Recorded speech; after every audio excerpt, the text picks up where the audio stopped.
She, we're very fortunate to have Emily Tom with us today. She's a CBAP. She lives in the Ottawa, Canada area. I'm guessing you live in Ottawa proper, right, Emily? So Yes, I do. she's also a regional director of the IABA North America. So she's in charge of 18 chapters in that region. And for those of you who don't know where Ottawa is, it's just north of New York, probably just north of the snow belt regions of, well, way north of Buffalo, but like Watertown and those areas off the Great Lakes. But they still get a lot of snow and a lot of cold. Emily is very passionate about the BA profession and helping others advance in their careers. She's also a practicing BA, so it's not just all theoretical, it comes from experience, and has a lot of experience with stakeholders. And tonight's topic is BA yourself to be yourself. So it'll be a really interesting conversation. I think, a lot of us are good at saying, you should do this and you should do that. But sometimes it's hard to turn that lens back on ourselves and say, I should do this and I should do that, right? Or we might do that, but maybe we don't follow through. So tonight, I think we're going to hear a little bit about using our own BA skills to analyze ourselves to see how we can improve. But you're probably tired of hearing me talk. So at this point, I'm going to turn it over to you, Emily, and take it away.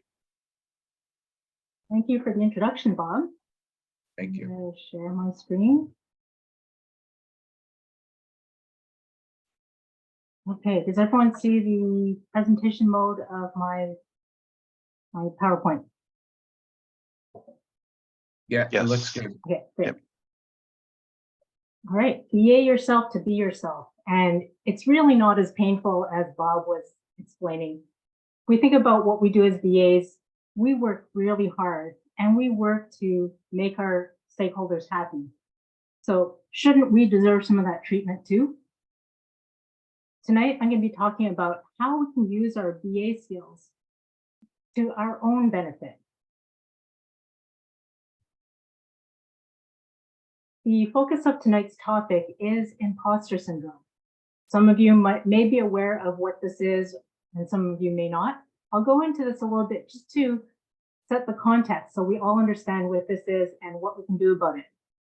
I'll share some core principles or really some strategies that have worked for me in helping me manage my imposter syndrome. I'm also going to be talking about business analysis techniques because we all know how to do the 50 techniques in the book. We're going to be talking about some business analysis techniques that we can use to help ourselves grow and shine and manage that imposter syndrome. Let me set the stage first. Imagine that you are thinking of going for IIBA certification, whether it's a CBAP, CCBA, or any of the other certifications, but you're afraid to fail, so you don't even apply. Imagine that you want to apply for your dream job, but you're afraid that you're going to get rejected at the interview, that they're going to say no, so you don't even apply. All these kinds of insecurities are very real for people. They're even real for me. I don't have to imagine these insecurities because I live with imposter syndrome. I first became aware of my own imposter syndrome in 2016. That's when I went to my very first Building Business Capabilities BBC conference in Orlando, Florida. It's a conference that is focused on business analysis and other related domains. And I had the time of my life. I was there the whole week, going to seminars and workshops and networking events. Come Friday, everyone was really tired, but I was still on that high from learning. And so on that last day, I went to the closing panel discussion. I marched myself up to the front of the room and I sat in the first row. And I was listening to every word spoken by the panelists. And I think you'll recognize some of these names. I was listening to John and Adrian and Heather. I was captivated. I was inspired by everything they said. A week later, I was back at home and I was still on this high from all that learning. And then my friend Stuart gives me a call. He goes, Emily, you're on the internet. I go, what do you mean, Stuart, I'm on the internet? Yeah, you're on the internet. Go to this website. So there I am typing in the website. And there's a picture of me sitting in the front row of this closing panel discussion. And I'm sitting like this with a goofy smile on my face. And so I turned bright red. After about 5 minutes of sheer embarrassment, I was thinking, wait, no, that's what I want. I want to be able to share my BA knowledge with my colleagues. I want to be able to inspire my audience.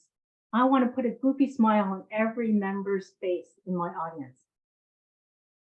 But I've never done public speaking. I had all this BA experience, but why should I deserve a spot on the stage with John and Adrian and Heather? So there was something holding me back, and it was the feeling that I wasn't good enough.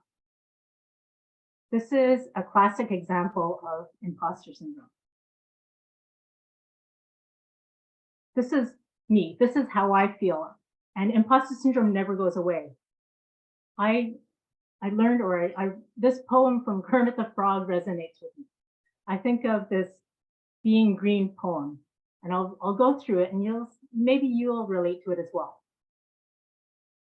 It's not easy. It's not